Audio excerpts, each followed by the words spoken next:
Are you planning to take a Tauck River cruise and you're not sure which room that's best for you to stay in? If so, check out this video and I'm going to go through all the options on board a Tauck River cruise when it comes to the rooms and hopefully I'll help you figure out which one is best for you. Hey there travel lovers, is your trusted cruise and Tauck tour and Africa safari expert Shawn Power here. And today I wanted to talk to you about Tauck River cruises. If you're already a client of mine, there's a good chance you're probably taking a Tauck River cruise. I book hundreds and hundreds of Tauck River cruises for my clients. It's one of the most popular products that I sell, that I help my clients book. And the same thing happens every time. Whether you're already a client of mine and I'm actually helping you do the booking for your cruise and I'm actually helping you pick out the room, or maybe you've already booked with Tauck directly and you found one of my videos and you decided to move your booking to me so I can get you a free hotel night if you're a first-time Tauck client, or if you're a past guest, I can send you a gift card after the cruise or something like that. Point being, however you came to me, everyone always seems to have the same question. They're like, they always want to know, Shawn, what's the best room to stay in?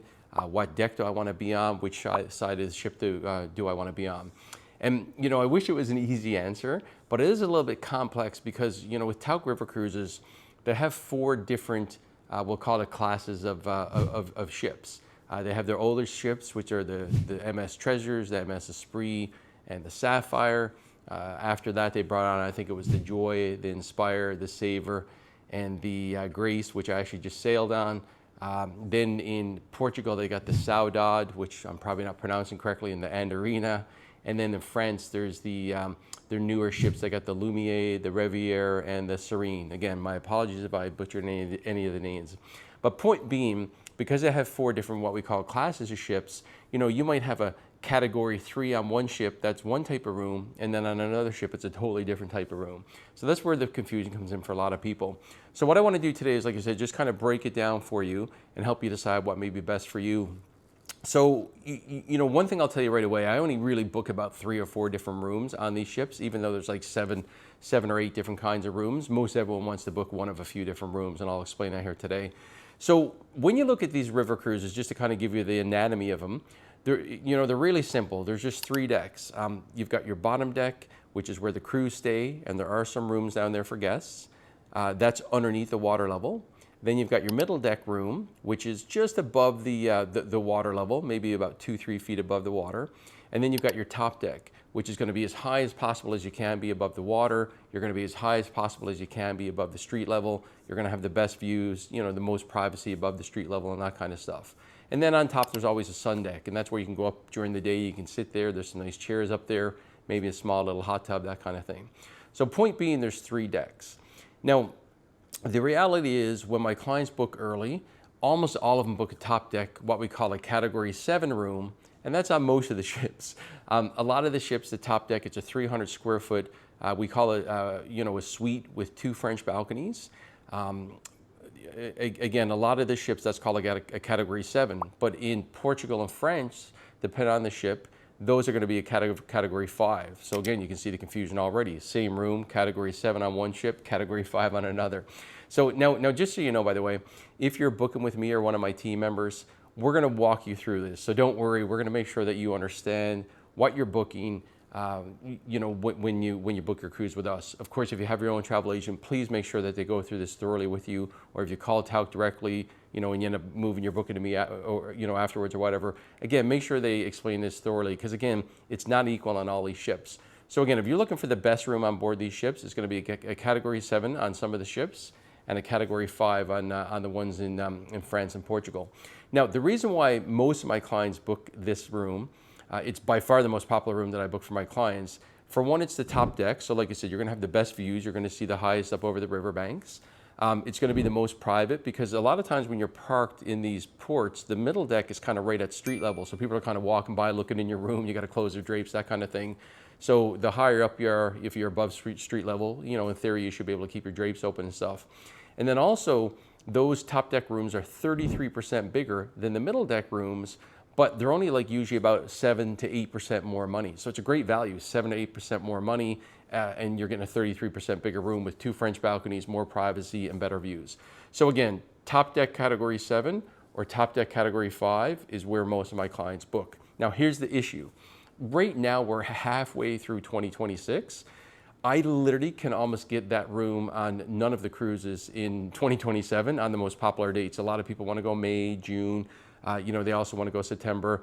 people just gravitate towards those dates because they want to be home at the summer, during the summer. They want to be home with the kids or the grandkids who are out of school. They want to go to their summer home or whatnot. So those ones book up the fastest. There's almost just nothing left in those top deck rooms. So keep that in mind. You've got to book super early to get those. Now, like I tell a lot of my clients, don't be afraid to go during the summer. My favorite time to do a lot of these river cruises is in July or August. You get a lot of daylight. You can enjoy the top deck views till like 9, 10 at night. I just did it. I was just on a river cruise for 2 weeks with Tauck earlier this month in June. I love the summertime. So don't be afraid to go then if you really want this type of room, especially if you're looking to do the Danube or the Rhine or those areas. These are above the Swiss Alps, and it doesn't usually get near as hot as it does in Southern Europe. So, I mean, you might get days in the, mid 80s, 90s. It might hit 100 like once or twice a year, but it's super rare. Now, if you don't love the heat, be a bit more careful if you're going to go in places like southern France or, if you're on any other trip, Portugal especially is another one, unrelated to river cruises, if you go to Greece or Italy or anywhere like that. So be careful not to probably go in July or August if you don't love it, super hot. I was in Portugal one year in August and I think it got to 114 degrees. I couldn't care less. I love heat. I hate cold. And I like when it doesn't rain and stuff. So I like to be there that time of year. But the point is that if you want May, June, September, book early. If you want those top deck rooms, they go super fast. And then, if you're flexible, go in July or August, especially on the Rhine or the Danube, because there will be some availability there. So that's the most popular room. Now, for people who don't book a top deck room because they book too late, then what you're going to have is the middle deck rooms. Now, again, on the ships where the top deck is called a Category 7, the middle deck is called a Category 6. So instead of 300 square feet like the top deck, it's 225 square feet. This is the second most popular room that I book for my clients. Over in France and Portugal, on the ships where the top deck is Category 5, these are called Category 3. But same thing, 225 square feet on the middle instead of 300 on the top. So again, top deck is 33% bigger. Now, these are most popular next because they're still above the water level. You're only a couple of feet above the water, so like I said, your views aren't going to be as good over the riverbanks, and you might have a little less privacy when you're parked and stuff.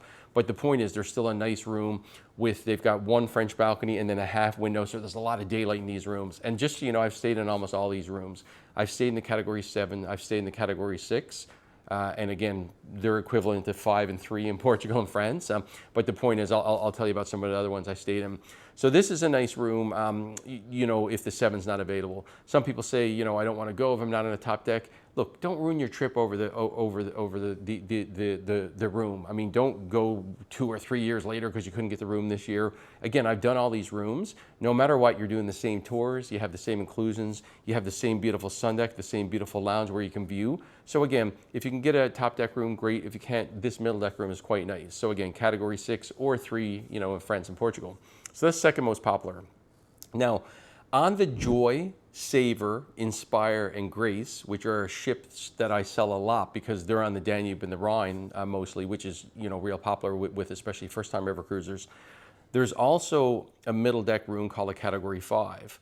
Now, again, nothing wrong with these rooms. They're not terrible rooms, but remember I said the 6s are most popular, and the reason is because these Category 5s, they're a bit of an L shape.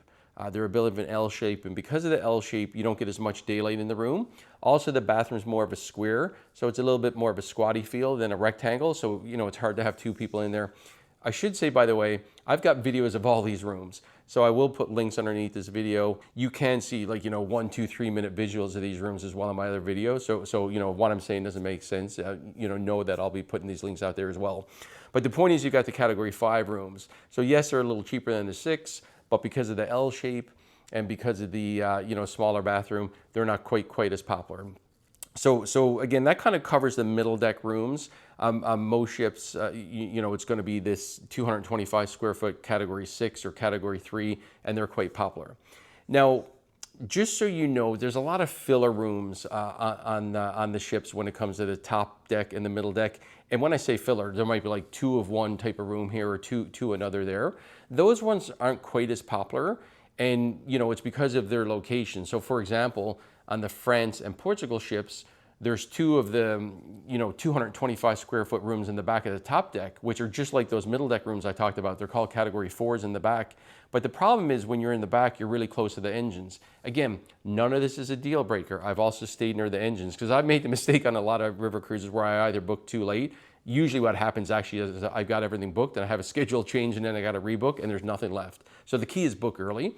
But the point is, if you do go to the back, the engines are back there, so sometimes you can feel a bit of rumbling in your room. You might like hear a glass jitter or a hanger or something like that. Again, none of this is a deal breaker. I take earplugs everywhere I go in the world because hotels, I've been in hotels with, traffic all over the place, or, I've been on, cruise ships where I just, I booked too late and I just got a room where there might have been a bit of noise. But the point is, you can always solve it with earplugs and stuff, so don't skip your trip over this. But the point is, there's a couple of rooms in the back of the France and Portugal ships that they look like nice rooms, but again, because of the engine, I don't necessarily recommend them unless there's nothing left. Same with at the front of almost all these ships. At the very front of the top and the middle deck, there's, I think most of the top decks, they call them a category 5. Most of the middle, they call them a category 4. They're a bit smaller. So instead of 225 square feet, they're 183 square feet or 190, but they're more of an angle room. I stayed in this room as well. One day I was on a Tauck River cruise. There was a maintenance issue. Just for one night, I had to move to one of those rooms. And again, it was fine. But when you're at the very front, you're kind of next to the lobby and the lounge. Now, super convenient because everything happens there. You get on and off the ship in the lobby. You go to the lounge every night for a meeting. You're going to go to the restaurant up front. So it's super easy to get to everything. But sometimes people will come out of the lounge at night. You might have 2 or 3 couples stand there in the lobby for a minute, have a chat, have a laugh, and you might hear them. Now, let's not kid ourselves. This is a river cruise where everything is usually shut down by 11 o'clock at night. So this is not 2, 3 in the morning. So unless you're going to sleep at 8 o'clock right after dinner or 9 o'clock, I wouldn't even worry about this. I heard it when I was in this room because I was up working, of course. I'm working half the night because of the time zone difference. And when I hear people laughing coming out of the lounge, it actually makes me smile because I'm thinking they had a good time and they're just saying good night. But if that's going to frustrate you, don't stay in this room. So again, very front. Again, it's a category 5 on the top deck, 4 on the middle deck on most of the ships. So like I said, there's some filler rooms. But again, just about everyone who I book is going to stay on the top deck, 300 square foot room, or the middle deck, 225. That's probably what you're looking for. Now, the bottom deck rooms, they're underneath the water level. So they're not quite as popular. Again, the crew are down there. And what I find down there is you can definitely hear the water hitting the walls. Again, I did end up down there once as well because I booked really late. So earplugs. But what happens is in some areas, you just kind of hear the water hitting the walls. And it's not like, I don't know how to describe it. I mean, it almost sounded like almost you were in a washing machine. You know what I mean? Like it wasn't like super loud, but like you could hear constant water, if that makes sense. So again, if you don't think you're going to love that, probably skip the bottom deck room. With that said, down bottom, there's what we have category 1 rooms. And I have a lot of solo travelers, people who travel on their own. And Tauck, they charge a 0% single supplement to stay down there. So if you look at, some Tauck's competitors, they're charging 100% extra to stay in a room on your own. So let's say, I don't know, you're doing a 2-week cruise and it's $10,000 per person to stay in one of these rooms. You go in there on your own, the other companies are charging you 20 grand. If you're lucky, maybe 15 grand. But if Tauck's price is 10 grand, they're only charging you 10 grand, even if you're in there on your own, one person. So that's who mostly stays down bottom, at least, for my clients, is usually the solo traveler. And hey, that probably works out well anyway, because, I traveled solo for a couple of years a while back, and I never wanted to be in my room. I always wanted to go to the lounge or the sun deck or whatever, because I wanted to meet people, talk to people. So, if you're a solo traveler and it just pains you to pay 50 to 100% more to go on the middle or top deck, just go with the bottom deck. Yes, it's not ideal because you might hear some water and stuff down there. Just put in earplugs, save the $5,000 or $10,000 and go meet some people. I think you'll be fine. And then there's another room on the bottom deck, and this is only on 4 ships. Again, the Joy, Savor, Inspire, and Grace, which do go on the Danube and Rhine, so a lot of people end up on these ships. There's a room down there called a Category 3, and it's what we call a loft. Now, again, I stayed in this. Just my last cruise, actually, I was on a 2-week Tauck River cruise. I was the very last person to book because I made a last-minute schedule change. It was all that was left. And this is what they call a loft. So it's a 225 square foot room. It's very unique. You go to the bottom deck to walk in the room.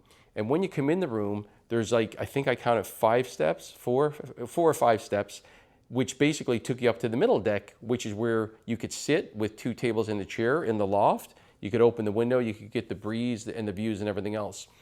It was a beautiful room in a lot of ways. It had so much daylight because it had this super high ceiling chandelier coming down from the ceiling. It looks gorgeous. I sat there and I worked, so to have the views here were wonderful. And there was a lot of daylight in this room. But 2 things. Number 1, I don't know what the design was about, but it must be because, you know, of limitations. But the stairs in the loft were super narrow. I'm a 52-year-old guy with pretty good balance. I don't have any issues at all. I almost fell about 3 times. Now there is a handrail there, and I literally had to use it every time because the steps, they're not even full steps. They're kind of almost on an angle. So the point is, you got to be super careful. So I'm just letting you know, if you have some kind of balance issue, if you're shaky on your feet, don't book this room. You can, but just don't go up on the loft, or you just got to be super careful if you do. And then also, because the room is underneath the water, you get that noise I talked about earlier. I did put in earplugs on a few occasions. It's weird because in some areas of the river, I hardly heard anything. Others, it was louder. So I don't know if it's because there's, I don't know, like a dam or something around, something that's causing the water to move faster, and you can hear it more. So that's down bottom. So let's see if I can recap, because I know this is a lot of input. And again, myself, my team members, we can help walk you through this easily. Even though this is probably confusing to you, I've seen it a million times, as have also my teammates. And, again, I'm sure, your travel agent has as well if you're using someone else to book with. And again, not everyone at Tauck has been on these river cruises. You got to realize these are call takers. I mean, I've been on literally 20 river cruises, so I've seen it all. So again, hopefully you're getting good information at Tauck directly. But again, that's why a lot of people, they talk to Tauck, then they talk to me after. Even they'll move the booking over, and we'll take care of them. I've had people where we moved them over, and then I've moved the room because I just didn't like where they were, and they were real happy that happened. But anyway, let me recap. So again, on these river cruises, there's 3 decks. Bottom deck underneath the water level, you just got a little window that's kind of right at the water. Then you've got your middle deck, which is about 2-3 feet above the water level, and then you've got your top deck. For me personally, almost all my clients go with the top deck if they book early enough. Right now, it's almost impossible to get anyone in that room in 27. They're out there, but not that many. So again, that's most popular. 300 square foot top deck, 2 French balconies. They call it a suite. It's 33% bigger than the middle deck rooms, but only like 7 or 8% more money. Amazing deal, great value, which is why it gets booked up so popular. Most Tauck river cruises, it's called a category 7, but in French, and they make it even more confusing. There's one ship in France where this is not true, but three of the ships in France, they're called category 5s, and the 2 ships in Portugal are called category 5s. Super popular, look for those rooms. Now, if that doesn't work out for you, a lot of people then stay in the middle deck. On a lot of the ships, they're called category 6s, 225 square feet. Again, nice room, lots of daylight. I've stayed in it myself. On the French and Portugal ships, they're called category 3s. This is probably what 95% of my clients book, is those 2 rooms. This is probably as far as you need to go. But if you book a little bit late, or you just don't have the budget or something, again, there's other rooms. I talked to you about the very front rooms on the middle deck and the top deck, category 5, category 4. They're going to be about 183, 190 square feet, a little bit smaller. Maybe bring those earplugs if you're a light sleeper. I don't sleep that early, so I was fine to hear people coming out of the lobby. It didn't bother me, but if it does, bring those. At the very back, they're the ones you might want to avoid, if a little bit of a rumble might keep you awake. Again, I've stayed 2 doors from the engine one time. I was fine. Again, I'm not going to choose it if I don't have to, but if it's all that's left, I'm going on my cruise. It's as simple as that, so I'm not going to skip a cruise over it. So again, that's at the very back. And then bottom, I find best for my solo clients. They're only paying the 0% supplement. And then the loft rooms are down there as well, which I just stayed in. And again, nice room with, you walk in, you go up to the 2nd level with the nice view. You got to be careful of those stairs though. And again, maybe earplugs for anything in the bottom deck, just in case you hear the water hitting the walls. And I forgot to mention one last thing about these river cruises. My clients always ask me all the time, Shawn, which side of the river do I want to be on? And like I tell people, if you can figure that out, please, I'm going to give you my stock portfolio and you can pick my stocks for me, because again, I've been on 20 of these river cruises and I truly can't tell you which side is best. What happens is when you're parked with these river cruises, and you're going to see what I mean if it's your first river cruise, they stack up against each other. You might have a Tauck river cruise booked, parked next to a Tauck river cruise, or parked next to Viking or Amr, whoever. And basically, you might block each other in. So what happens is you might be sitting there and you might have a beautiful view, or maybe like the side, near the port is looking at a wall or something, and the other side is looking at the river, and you're thinking, oh, the river side is better. And then 40 minutes later, another river cruise comes over, they block you in. Well, guess what? All of a sudden, the side facing the wall is a little bit better because you got some daylight rather than looking at the side of a ship. And people say, oh, there must be a way to know who's going to park next to who. No clue. It all has to do with river traffic. The Port Authority tells people where to park, and it's as simple as that. No one really knows who's going to be where. I've even been on rivers where one ship is parked in one direction and another one is parked in another direction. I've got a picture on my site of this because some people say they always park the same direction. I'm like, no, they don't. I've actually got pictures, you know, to prove otherwise. But, you know, so you don't even know which direction you're going to be parked sometimes. So point is, don't get overly wrapped up on which side you're on. When you're sailing down the river, you're going to see stuff for sure on both sides, but when you're parked, it's a crapshoot. So don't worry too much about that. Again, myself, my team, we're going to make sure we put you in the best location based on the category room you want. You know, we're going to try to get as close to the fore, you know, as possible as we can to get you away from the engine and all that kind of stuff. But don't worry about too much about the side. So hopefully that was not too confusing, because it is a bit of a complex subject. Because again, like I said, different ships, same number means a totally different room.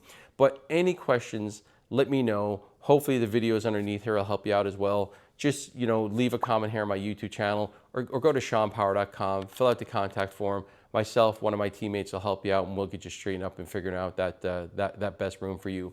Beyond that, I hope you have a wonderful Tauck River cruise coming up. It's a great way to travel. I love my river cruises. I've seen so much of the world on the river cruises, and like I said, it's just wonderful. So hopefully you enjoy yours as well, and whatever I can do to help, let me know. We'll see you in the next video.